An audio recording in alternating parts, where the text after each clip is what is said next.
We got a bidet!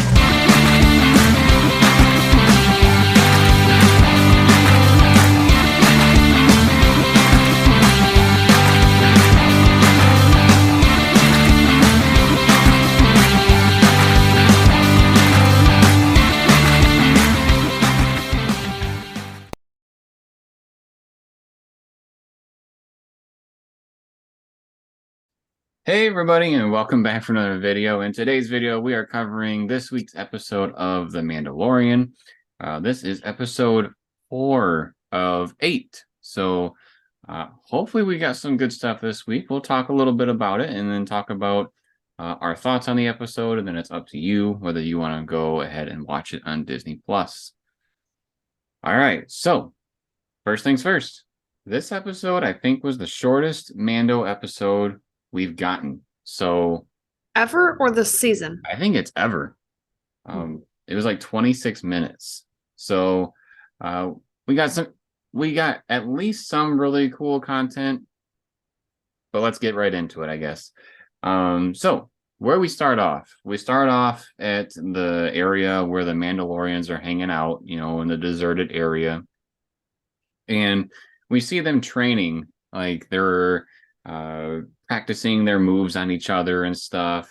And we eventually see that there's kind of like this little contest that they do amongst each other. And the kid that was having like the ceremony thing in I think the first episode, he challenges Grogu to a match, and they have to pick a weapon, and he picks these darts that they have to use. And so it's kind of cool / cute that we see that Grogu has a tiny little dart shooter, and then obviously the kid has his own as well. It's the proper size. And the kid gets the first 2 shots on him. Like Grogu gets shot in the chest twice, and he scores 2 points. It's the I'm first just going to clarify here. I know they said it was darts, but really it's more like a paintball gun, so it's not like they're actually getting stabbed. Right. So the game is first 1 to 3 shots on the opponent to win. And after 2, Grogu kind of looks up at Mando, and Mando's like, show him what you got. And so when the kid goes to shoot Grogu a 3rd time, Grogu does his little front flip over him, back flip back over him, and then fires all 3 rounds at him at once, and wins. So I think that was kind of cheating, but at the same time, we didn't hear that you had to, wait per round. So I guess Grogu won this round. And then eventually we are interrupted by a big dragon-looking creature. And this dragon creature picks up the kid that Grogu was fighting with and takes him off, far off and away. And so a handful of Mandos fire up their jetpacks and try to chase after it, but they run out of fuel. So they're stopped, and they're kind of like, well, we're going to have to regroup. And, the dragon's going off in the distance. And then we see Bo-Katan's ship fly overhead. And so she basically scouts where this dragon is, because she ends up coming back, and then they're trying to formulate some sort of plan of how to get the child back. And so while they're trying to figure all that stuff out, they eventually do go on this little expedition where they head towards the dragon's nest. But while all that's going on, Grogu is getting something special as well. He's kind of watching the armor make something out of Beskar, and as the armor is putting this thing together and banging on things, it kind of triggers a flashback for Grogu, and it's the Order 66 flashback we've all been wanting to see. Who was behind that door when the 4 Jedi were helping protect Grogu. And when the door opens, what we see are clone troopers. They're rushing in. They're trying to, murder all the Jedi.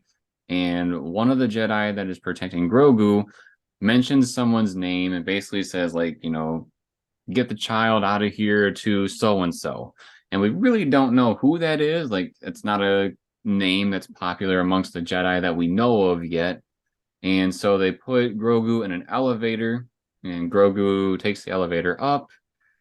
Before the elevator door closes, actually, the Jedi that was trying to get Grogu into the elevator is shot and killed. So the lightsaber hilt falls onto the ground of the elevator. This is important.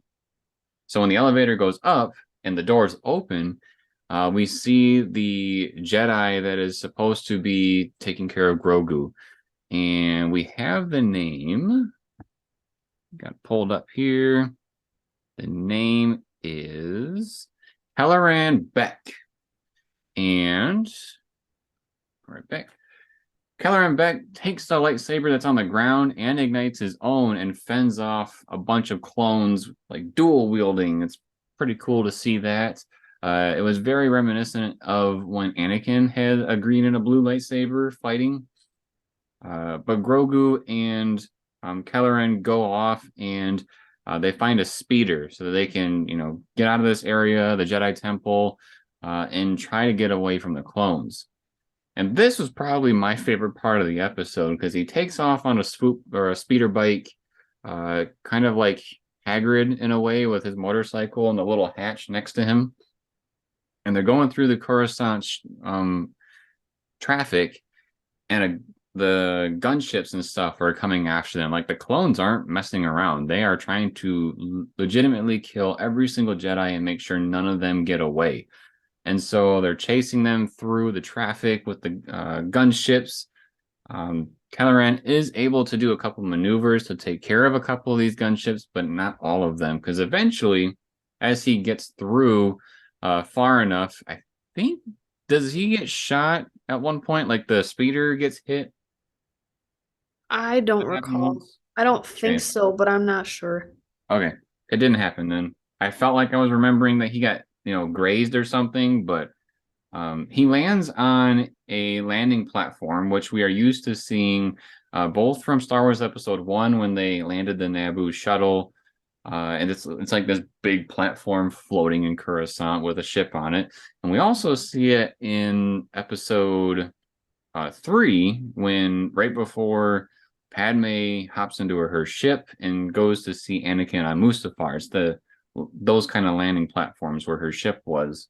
And interestingly enough, this was a Naboo cruiser that looked exactly like Padme's from Episode 3. We'll talk about that later. So when they get to the platform, they basically say to the Naboo guards, like, yo, we really need to get the heck out of here. And so the gunship lands right behind them and starts firing. And so the guards are like, okay, take the ship. We'll hold them off. And these guards get slaughtered. But Kelleran and Grogu are able to get on the ship and take off and eventually blast into hyperspace and get out of there. So, for what we know, Kylo Ren is still alive right now with the ship and Grogu. Then we come back to the Mandalorians. So to finish up this area, when Grogu comes back into, being functional and understanding what's going on with the armorer presents him with a piece of armor that it looks like a shield almost, like a little mini shield, and it goes on his chest. Now, he already has chainmail, but now he has this little shield thing for his chest as well. The Mandalorians that took off for the dragon, basically they're camping out at the bottom of the hill or mountain, whatever you want to call it, that the nest is underneath. So like they're at the base of this hill and the nest is way up top. They can see the wood and everything.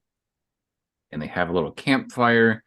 They go to eat some food, which means they have to remove their helmets. So they all disperse, so they can't see each other.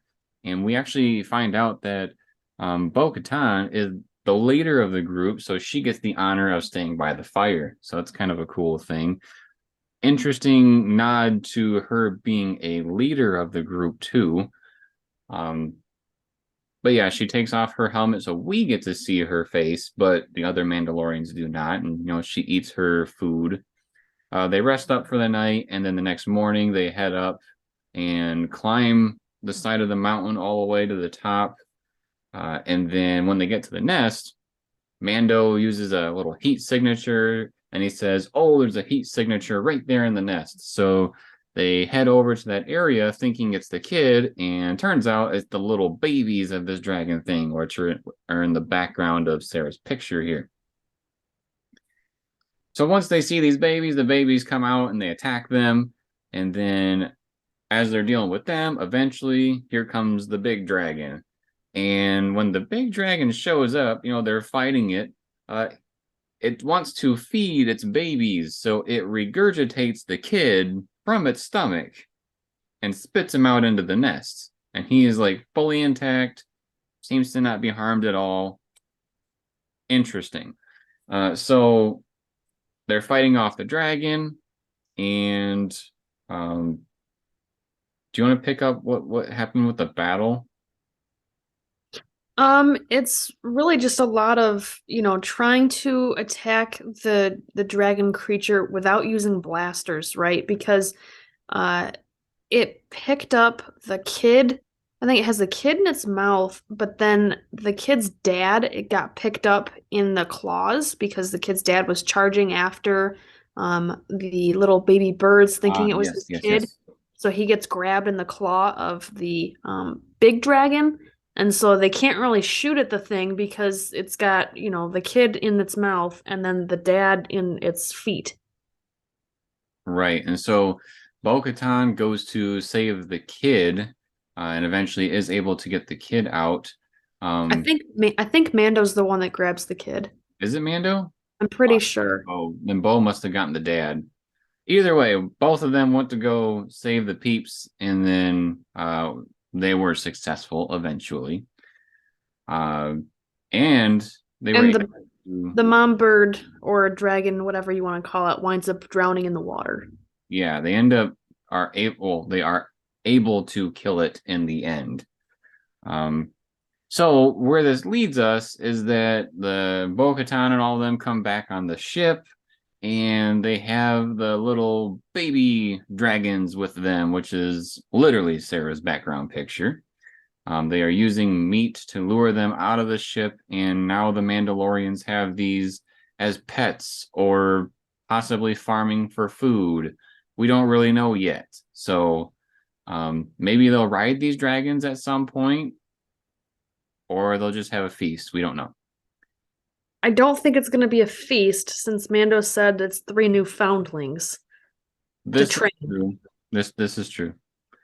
But where we kind of end the episode, which is an interesting ending as well, is Bo-Katan is with the armorer because during the battle, she actually loses a piece of her armor, like a shoulder piece.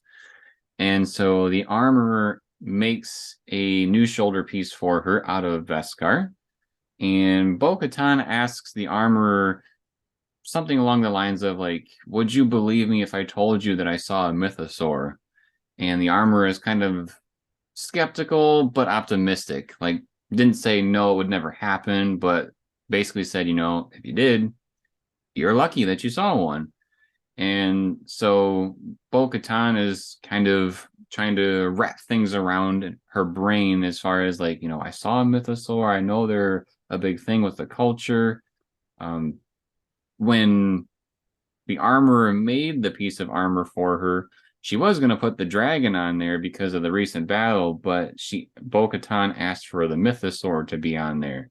So she actually put the mythosaur emblem on there, which is the most popular one. Like when we saw Boba Fett for the first time ever in Star Wars, that's what's on his armor is the mythosaur. So it's just adding more and more to Bo-Katan's character of being part of this Mandalorian group. And that's basically where we're left. The armorer also made a comment at one point about how Bo-Katan did like the highest honor that you can as as a Save time. Mandalorian by saving the foundling. Yeah. So she's getting a lot of street cred with these people. And I think it's going to end up paying off here by the end of the season. Always better. Sarah and I have been going back and forth on something, which I guess I can just roll right into because that was the episode. I think I've been trying to understand what this season is trying to accomplish because we're at the halfway point. We really don't know like a main villain or anything for the show.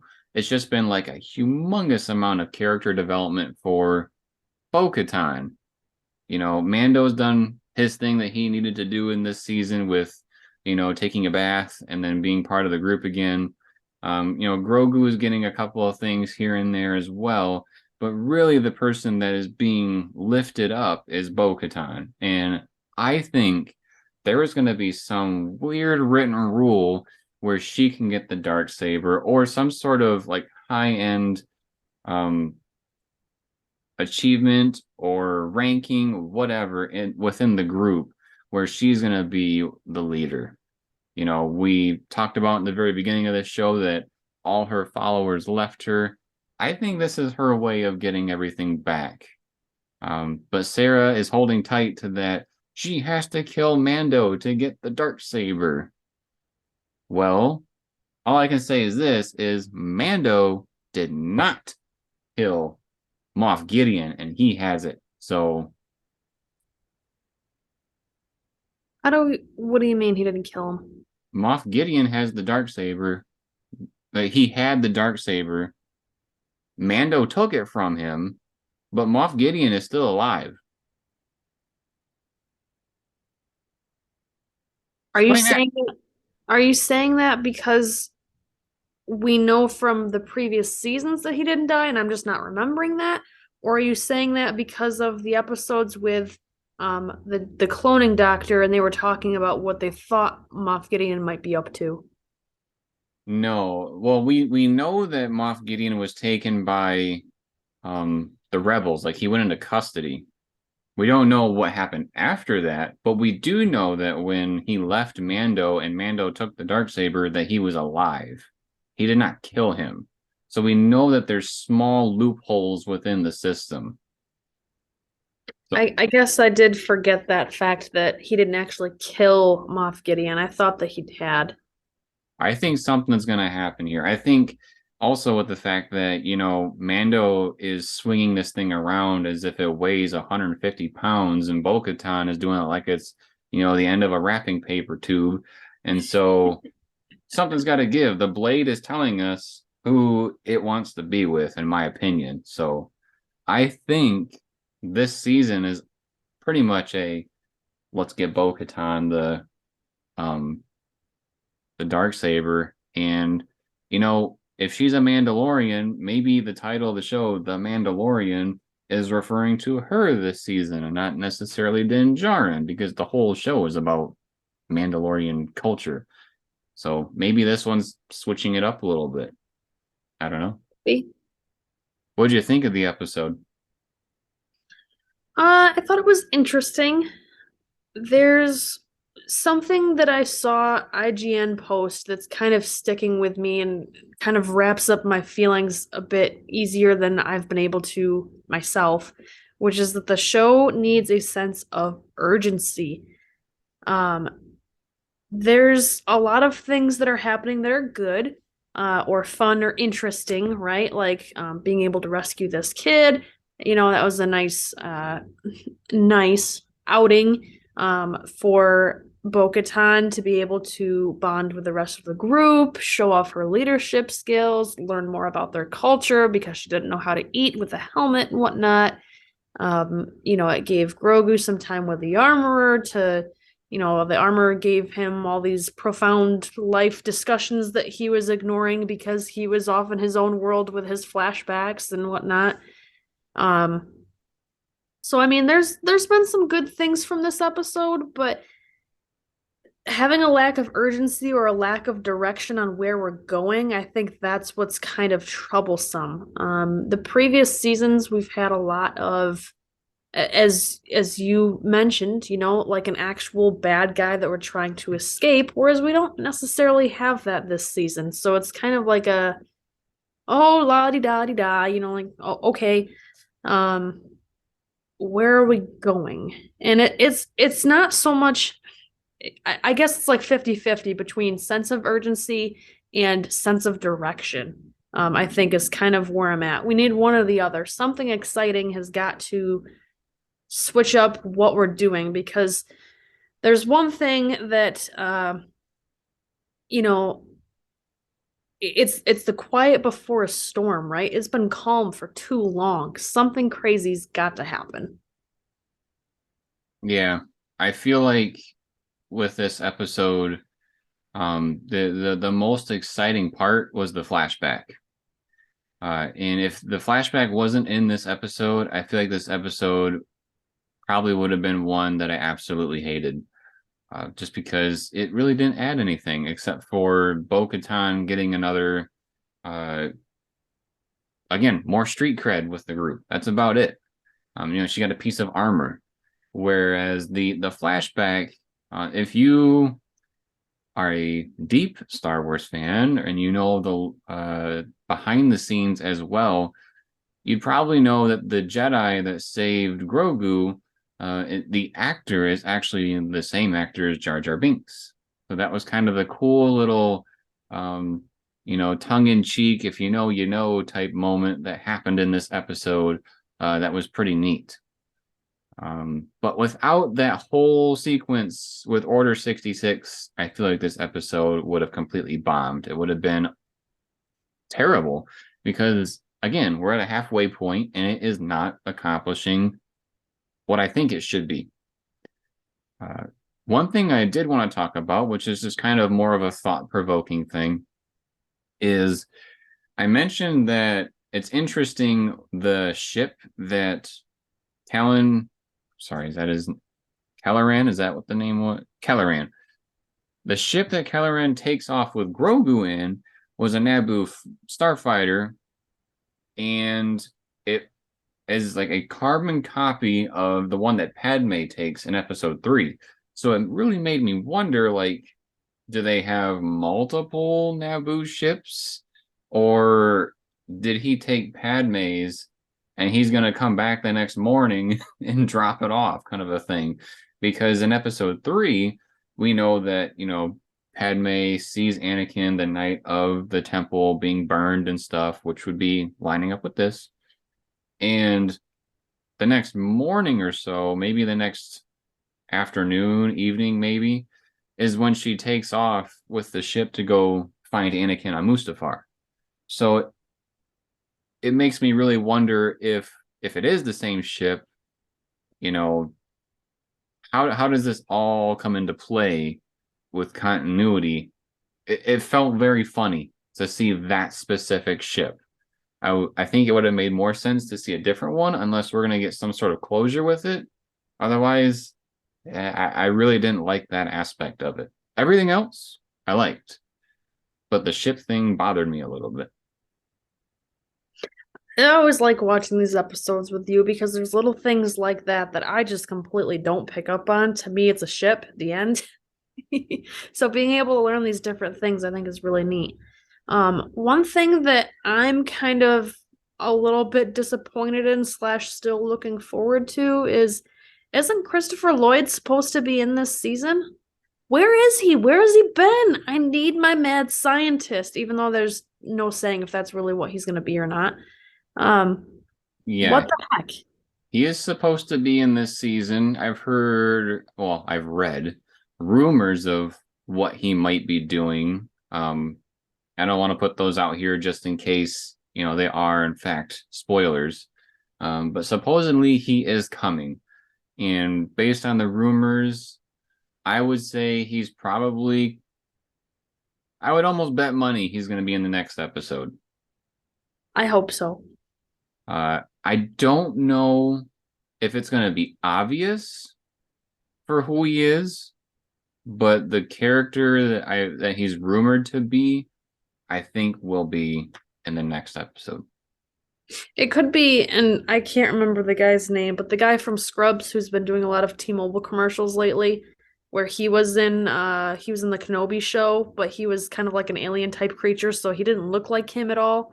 Um, so I suppose it could be something like that, where maybe, the character is unrecognizable to him, but still, I'm excited to see who he is. Yeah, we'll just have to wait and see. Oh, let's see. Was there anything? Well, I will say that there were some things about this episode that once you let the episode marinate a little bit, it kind of bugs you. Especially the part where, I had deliberately said interesting when I was talking about the episode with how the kid was like swallowed by the dragon, and then we know at least one day passes between that event and then when he spits him up. Like, what's going on in that belly of the dragon? Is a human being and animals have acid in their stomach, which breaks down their food so that their, bodily systems can work. What's going on with this dragon? Like, did he hide him in his cheek? What the heck happened? Potentially, it could be like gerbils or something like that, since this is a mythical creature anyway, where, gerbils or hamsters, they have special sacks in their mouth or pockets where they store food for later. When you think of a bird feeding its babies, it doesn't Mm-hmm. really eat the food. It just kind of puts the food in its mouth so that it can help get the food in the baby's mouth. So it could be something like that too, although it did look like he actually threw up the kid from his stomach. But I mean, maybe That's got to be a big pocket. it was a big dragon, but you'd be amazed how much food gerbils can store in their cheeks. Like, it's almost the size of their head, I swear. It's crazy to see. I used to have gerbils when I was a kid. But anyway, it does seem kind of far-fetched. The other thing along these same lines that kind of makes you scratch your head that I wondered about is, the Mandalorian, when they were dispersing from the fire to go eat their dinner, right? And Bo-Katan got to stay at the fireside. How do they know when it's okay to come back? They're like, Like, oh, geez, I saw her. I'm just gonna walk backwards. Bo, do you got your helmet on? Are you ready? No, you need another 10 minutes? Okay, I'll just walk away. Like, what? They all set their watches for 10 minutes. Didn't you see that part? I must have missed it. Yeah, I don't know either.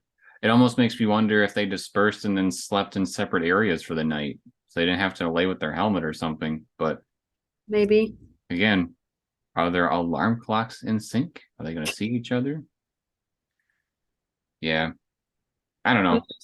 I feel like you can't. This is an episode where you can't think too much about it, but the problem is that you do, and so yeah, all right.